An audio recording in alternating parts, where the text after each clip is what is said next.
Hello friends, welcome to Indian study पर आपका स्वागत है। दोस्तों, आज की इस वीडियो में मैं आप लोगों के लिए मूल विधि का टेस्ट लेकर के आया हूं, जो कि आपके आने वाले एग्जाम यूपीएसआई के लिए बहुत ही ज़्यादा इंपॉर्टेंट है। तो वीडियो को एंड तक जरूर देखिएगा, क्योंकि लास्ट में मैं आपसे क्वेश्चन भी पूछूंगा और उसका आंसर आपको कमेंट बॉक्स में बताना होगा। साथ ही साथ इस वीडियो की पीडीएफ डिस्क्रिप्शन में टेलीग्राम चैनल का लिंक दिया हुआ है, वहां से आप प्राप्त कर सकते हैं। तो चलिए दोस्तों, स्टार्ट करते हैं और देख लेते हैं पहला क्वेश्चन आपके सामने आपको दिख रहा होगा। राष्ट्रीय अखंडता पर प्रतिकूल प्रभाव डालने वाले लांछन प्राख्यान का उपलब्ध या उपबंध भारतीय दंड संहिता की निम्नलिखित में से किस धारा में है? तो किस धारा में है? तो आपका सही आंसर हो जाएगा धारा 153 का खा, यानी कि तीसरा ऑप्शन सर यहाँ पर आपका बिल्कुल करेक्ट हो जाएगा। नेक्स्ट क्वेश्चन से आपका कि निम्नलिखित में से भारतीय दंड संहिता की कौन सी धारा दंगा की परिभाषा करती है? इंपॉर्टेंट क्वेश्चन है, जल्दी बताओ कौन सी धारा दंगा की परिभाषा करती है? तो आपका सही आंसर हो जाएगा धारा 159। पहला ही ऑप्शन यहाँ पर आपका बिल्कुल क्या हो जाएगा सर? करेक्ट हो जाएगा। नेक्स्ट क्वेश्चन से आपका लोक सेवक के लोक कृत्यों के निर्वहन में बाधा डालना अपराध है, यह किस धारा के अंतर्गत आता है? तो आपका सही आंसर क्या हो जाएगा? भारतीय दंड संहिता की धारा 186 के तहत तीसरा ऑप्शन यहाँ पर आपका बिल्कुल क्या हो जाएगा? करेक्ट हो जाएगा। नेक्स्ट क्वेश्चन, मिथ्या साक्ष्य देना का अपराध परिभाषित है भारतीय दंड संहिता की धारा धारा 191 में। तीसरा ऑप्शन बिल्कुल करेक्ट हो जाएगा। नेक्स्ट क्वेश्चन से स्टार्ट करने से पहले मैं आपको बता दोस्तों, मैं चक्षु पब्लिकेशंस की यूपी टेट की बुक लेकर के आया हूं, जो कि गाइड बुक है, जिससे आप यूपी टेट की पूरी तैयारी कर सकते हैं। या मैं यूं कह लूं कि आपको 130 प्लस नंबर चाहिए हैं, तो इस बुक को फॉलो कर लो, बाकी आपकी इच्छा है। अब बुक को फॉलो क्यों कर लो, उसकी कई वजह है, जिसमें कुछ वजह मैं आपको अभी बता देता हूं। सबसे पहले तो देखो, इस बुक को बिल्कुल पाठ्यक्रम वाइज जो है वो तैयार किया गया है, जैसा कि आपका यूपी टेट में आना है।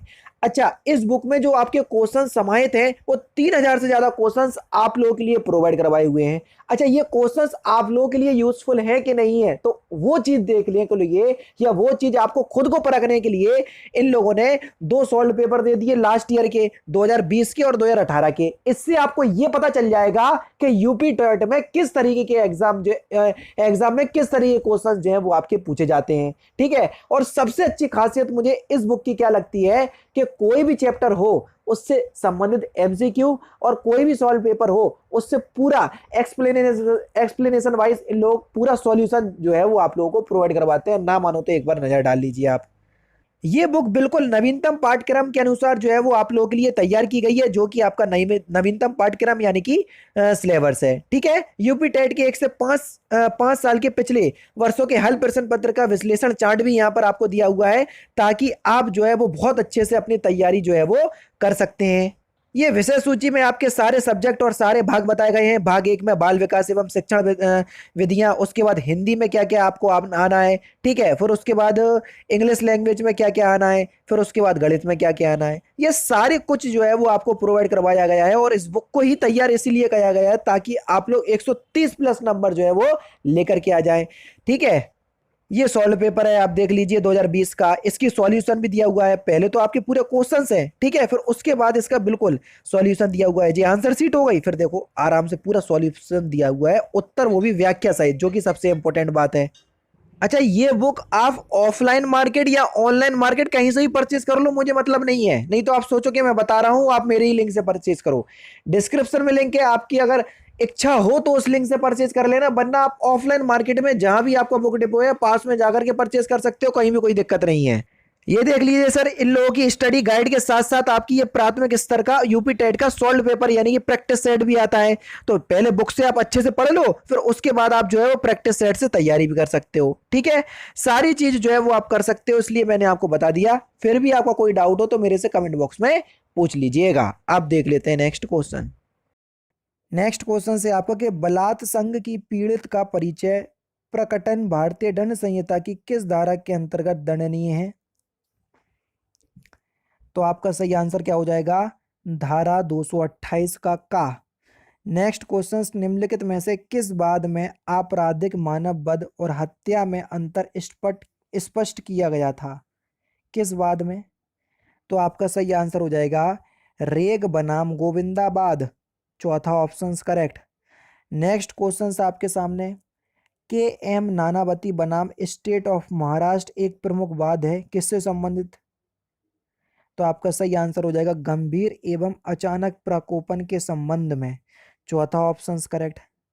भारतीय दंड संहिता की किस धारा में दहेज मृत्यु संबंधी विधि अंतर्विष्ट है?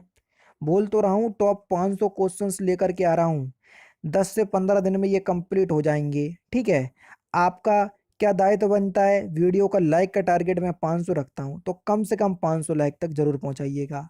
तो दहेज मृत्यु संबंधी विधि अंतर्विष्ट है किसमें? तो आपका सही आंसर हो जाएगा धारा 304 के खा में। पहला ऑप्शन करेक्ट।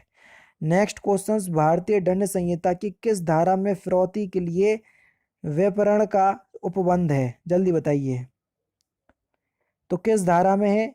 तो आपका सही आंसर हो जाएगा धारा 364 का चौथा ऑप्शन यहाँ पर आपका बिल्कुल क्या हो जाएगा सर, करेक्ट हो जाएगा। नेक्स्ट क्वेश्चन, निम्नलिखित वादों में से किस वाद में लैंगिक उत्पीड़न के शमन के लिए उच्चतम मार्गदर्शक सिद्धांत दिए गए हैं? जल्दी बताइए सर। तो आपका सही आंसर हो जाएगा विशाखा बनाम राजस्थान राज्य, यानी कि इस क्वेश्चन का पहला ऑप्शन करेक्ट। नेक्स्ट क्वेश्चन, भारतीय दंड संहिता में चोरी परिभाषित है किस धारा में? सारी धाराएं इंपॉर्टेंट चल रही हैं, यानी कि ये ऐसी धाराएं चल रही हैं कि कोई भी आपको एग्जाम में देखने को मिल सकती हैं। तो चोरी किस धारा में परिभाषित है? धारा 378 में। पहला ऑप्शन करेक्ट। भारतीय दंड संहिता में लूट परिभाषित है किस धारा में? जल्दी बताओ। अभी चोरी पढ़ लिया और लूट, चोरी और लूट बात बराबर में है, धारा 378, वो भी धारा 378 था। पहला ही ऑप्शन करेक्ट। डकैती का अपराध करने के लिए निम्नलिखित में से क्या आवश्यक है? जल्दी बताओ।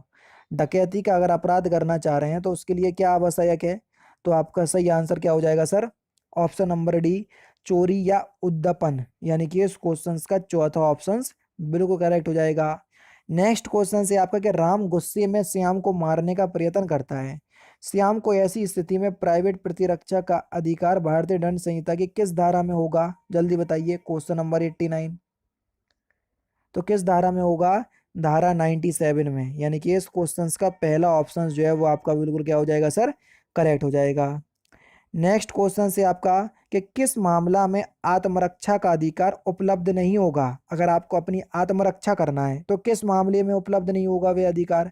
आपराधिक अत्याचार को रोकने के लिए उपलब्ध होगा, जंगम संपत्ति की रक्षा के लिए उपलब्ध होगा, उपरोक्त सभी में तो नहीं, लोक सेवा द्वारा किया गया कार्य, उस कार्य में आपको अपनी आत्मरक्षा का अधिकार जो है वो उपलब्ध नहीं होगा।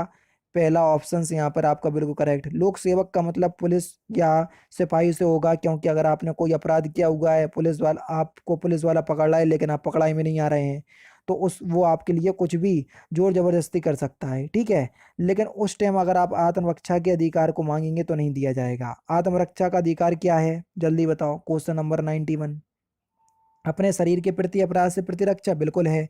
दूसरे के शरीर की प्रतिरक्षा, बिल्कुल है। चोरी लूट आदि अपराध से प्रतिरक्षा, बिल्कुल है। तो सभी आपका बिल्कुल सही आंसर होगा, 14 ऑप्शन बिल्कुल करेक्ट। महिला की लज्जा भंग करना संबंधी हमला दंडनीय है? जल्दी बताइए। तो ये कहाँ पर दंडनीय है? भारतीय दंड संहिता में। पहला ही ऑप्शन यहाँ पर आपका बिल्कुल क्या होगा सर, करेक्ट हो जाएगा। प्राइवेट प्रतिरक्षा का अधिकार किससे संबंधित है? जल्दी बताइए। प्राइवेट प्रतिरक्षा का अधिकार किससे संबंधित है? तो आप सभी सभी लोग जानते हैं, अभी हाल ही मैंने आपको बताया, शरीर व संपत्ति दोनों से। तीसरा ही ऑप्शन यहाँ पर आपका बिल्कुल करेक्ट हो जाएगा। भारतीय दंड संहिता यानी कि आईपीसी की धारा 376 किस विषय से संबंधित है? जल्दी बताइए। 376 किस विषय से संबंधित है?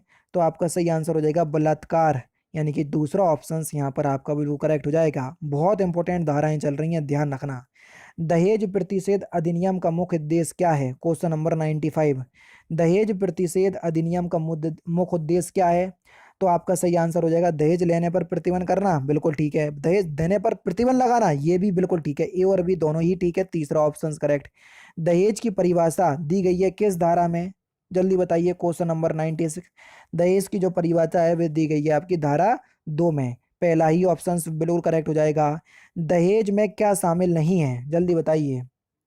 विवाह के समय पक्षकारों को कुछ देने के लिए करार, ये शामिल है। विवाह के बाद लड़की के घर वालों से सामान मांगना, ये भी शामिल है। विवाह के पूर्व आपस में लेने और देने की संविदा, ये भी शामिल है। मेहर, मेहर जो है ये दहेज में शामिल नहीं है। 97 का चौथा ऑप्शन यहाँ पर आपका बिल्कुल करेक्ट हो जाएगा। मेहर जो है वो एक प्रथा होती है जिसमें कुछ रुपए की ये समझ लीजिए कि बॉन्ड होता है ये विवाह का, आप ये समझ सकते हैं। ठीक है, चलिए नेक्स्ट क्वेश्चन, दहेज प्रतिषेध अधिनियम कब अधिनियमित हुआ? Question number 98। तो कब अधिनियमित हुआ? 20 मई 1961 में। तीसरा ऑप्शन यहाँ पर आपका बिल्कुल करेक्ट है। मूल्यवान प्रतिभूति का अर्थ दिया गया है, जल्दी बताइए। मूल्यवान प्रतिभूति का अर्थ दिया गया है किसमें? तो मूल्यवान प्रतिभूति का अर्थ भारतीय दंड संहिता की धारा 30 में दिया गया है। तीसरा ऑप्शन यहाँ पर आपका बिल्कुल क्या होगा सर? करेक्ट हो जाएगा। और लास्ट क्वेश्चन से आपका कि दहेज की संपत्ति स्त्री के मृत्यु के बाद जो कि विवाह से 7 वर्ष के अंदर हो गई हो, अगर कोई भी स्त्री की जो मृत्यु है विवाह से 7 वर्ष के अंदर हो गई हो, तब जो दहेज की जो संपत्ति होगी वह किसके अंतर्गत आएगी या किसको दी जाएगी?